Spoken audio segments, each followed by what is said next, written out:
O Natal é um dos tempos de maior índice de suicídio e de tratamento psiquiátrico. Por quê?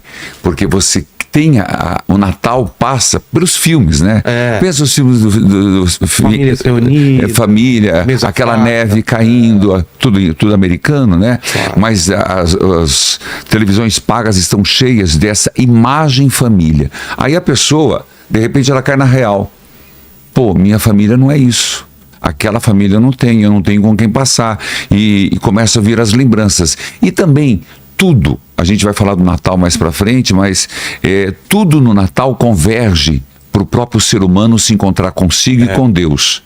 Então aí vem uma recapitulação da vida, do ano, um exame de consciência que a pessoa acaba fazendo, e às vezes vê que não é tão bom quanto parece, e não se tornou uma pessoa melhor do que era no ano anterior.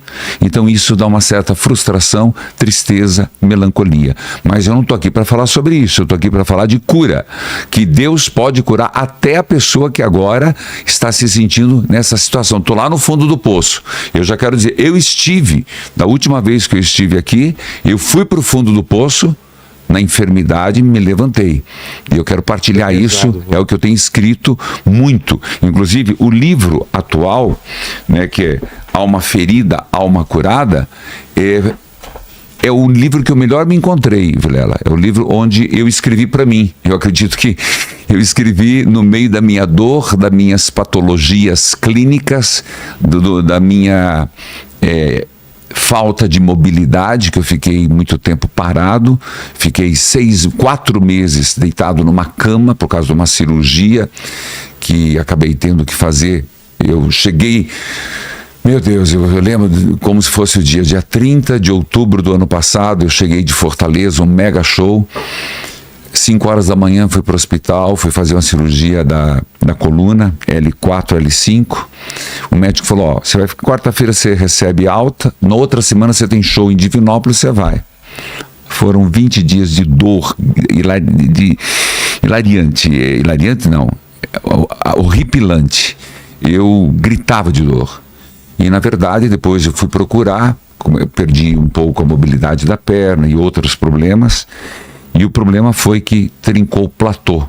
Quando foi colocar o cage, fiquei 4 meses com colete, com ferro e tal, e fiquei deitado. Depois dos outros meses, depois fiz outra cirurgia. Esse livro é fruto disso.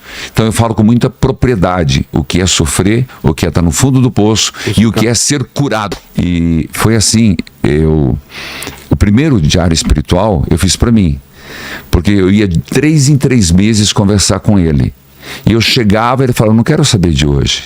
Você hoje é hoje, mas eu quero saber você nos últimos 3 meses.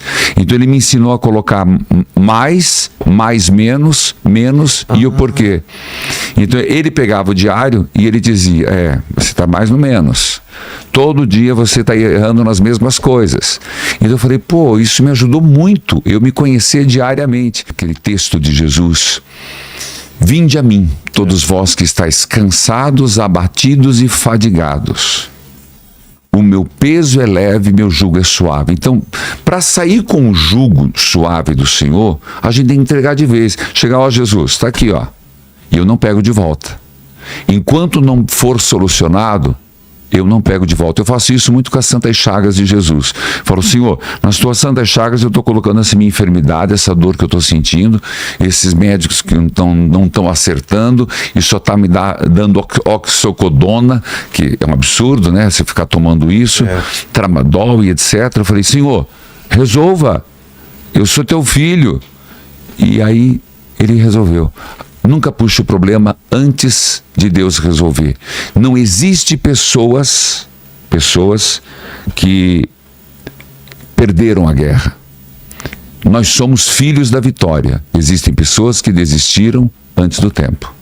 Então não pegue aquilo que se entregou para Deus. Permite a tentação, Deus permite a provação e permite por quê? Ele sabe na sua sabedoria, na sua onisciência. Talvez esse seja o maior mistério, né? O mistério que vamos descobrir. Mas a gente pode tatear um pouco.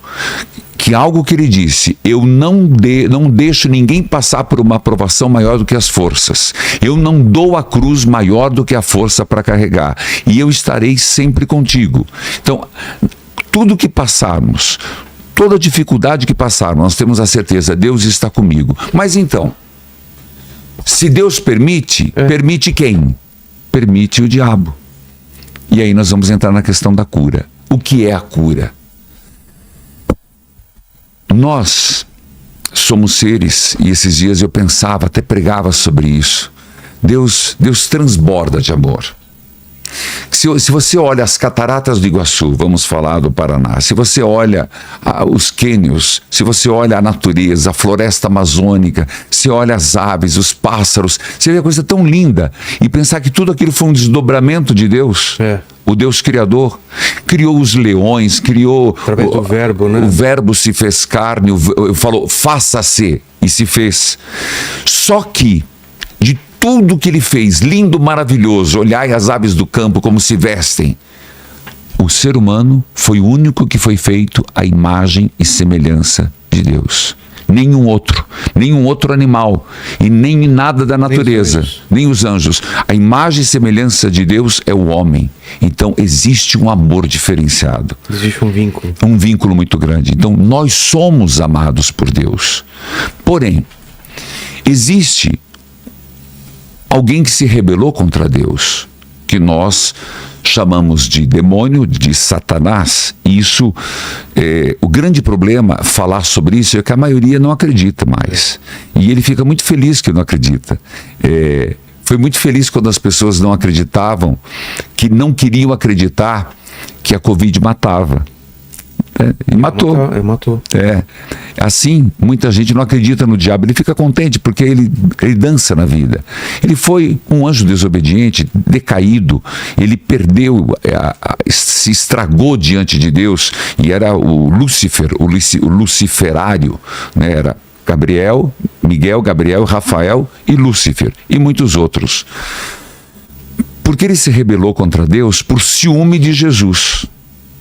Interessante, né? Jesus não tinha nascido, mas esse foi o motivo da rebelião. Ele já sabia do verbo, já sabia da Santíssima Trindade.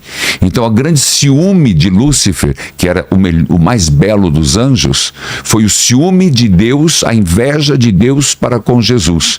Foi uma queda a partir do Cristo. E ele foi derrotado por Miguel. Uma derrota que está escrito na Bíblia. E é claro que eu estou falando para quem crê na Bíblia. Para mim, o que é Bíblia? Bíblia é a palavra de Deus, e essa vez eu já tenho liberdade de você. Eu trouxe a Bíblia e vou usar muitas vezes. A Bíblia vem como inspirada por Deus para instruir, corrigir, adequar o ser humano.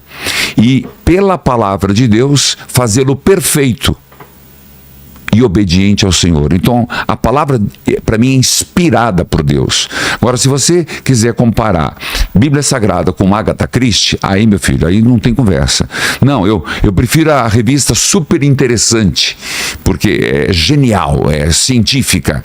A Bíblia não é científica, a Bíblia não é histórica, mas a Bíblia é palavra de Deus, que Deus fala a partir do que os homens conseguem compreender. Não é que Deus é limitado aqui. É limitada a pessoa que nós chamamos de agiógrafo, aquele que recebeu a mensagem. Essa ficou pequena, às vezes. Então, o que está escrito pode ser incompleto, não no que Deus é, naquilo que a pessoa percebeu. Vou dar um exemplo. Fátima. Eu sou apaixonado por Fátima, por Lourdes. Mas pensar que Nossa Senhora apareceu a crianças. Como que Lúcia, que era mais velha, compreendeu? Ela mesma disse antes de morrer no Carmelo há pouco tempo. Jacinta era mais nova? Jacinta era mais nova, mas Jacinta, Francisco era mais novo. E Lúcia disse, disse ao Papa Bento XVI, que na época não era Papa, eu não sei, o que eu lembro é isso, mas nunca se esqueça que eu recebi essa mensagem quando eu ainda era uma criança. Puxa. Então, Deus fala a partir do substrato que eu ofereço. Então, Então a Bíblia tem algumas limitações, não de Deus, mas de quem escreveu o Antigo Testamento, de quem escreveu o Novo Testamento. Mas mesmo assim é inspirada por Deus. Então eu quis quebrar esse gelo, porque toda vez que fala Bíblia, tem gente que fala, Bíblia para mim não é critério de verdade. É verdade. Sério? Sério. Muitas vezes eu vou Foi escrito por humano? por humano. Isso aqui é uma invenção meramente humana. Isso aqui, como alguns dizem, isso aqui foi uma forma de escrever para adestrar o povo. Poxa. Escuto isso entre os jovens, né? Da mesma forma que tem gente que tem aquela ideia. Eu aprendi isso na catequese, tadinho. Minha catequista não teve culpa.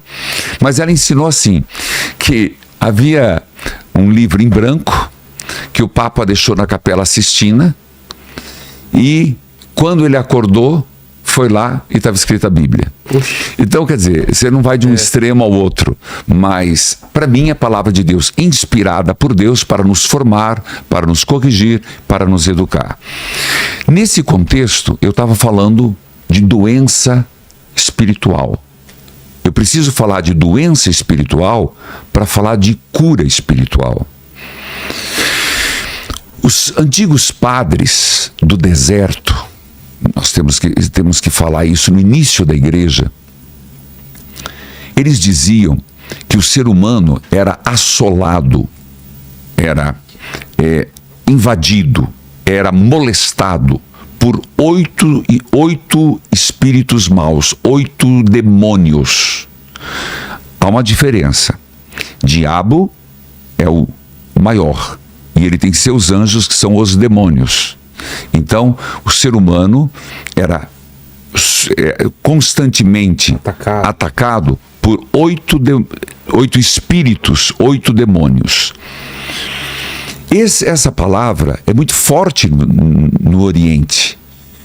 Depois, eles mesmos traduziram os 8 demônios como 8 pensamentos ruins. Olha que interessante. 8 pensamentos ruins que atacam o ser humano. Nós vamos chegar. Tá. Sei que você vai perguntar quais são eles. Eu vou responder. Tá bom. Bom, mas depois veio 8 paixões desordenadas. Mas isso no Oriente. E no Ocidente? Como é que nós chamamos?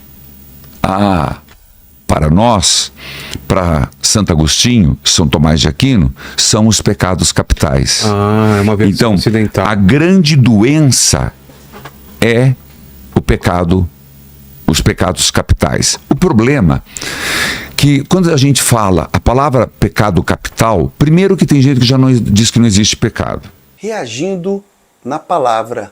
Queridos, nós tivemos aqui o Padre Manzotti. Ele fala sobre o segredo da cura divina. Ele dá exemplos pessoais e ele fala o seu entendimento sobre qual seria o segredo para a cura. O que você acha, queridos? Você entende que ele realmente está no caminho certo? Você entende que o que ele falou tem coerência? Seria realmente isso o segredo? Então, queridos, eu quero que você reaja na palavra, coloque aqui versículos, passagens.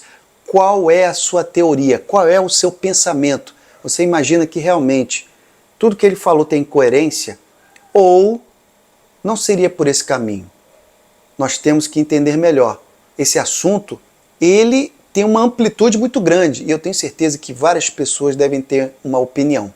E é por isso que a gente pede para que cada um possa reagir, possa compartilhar, possa comentar e nós possamos assim debater nessa comunidade que quer aprender cada vez mais a palavra de Deus.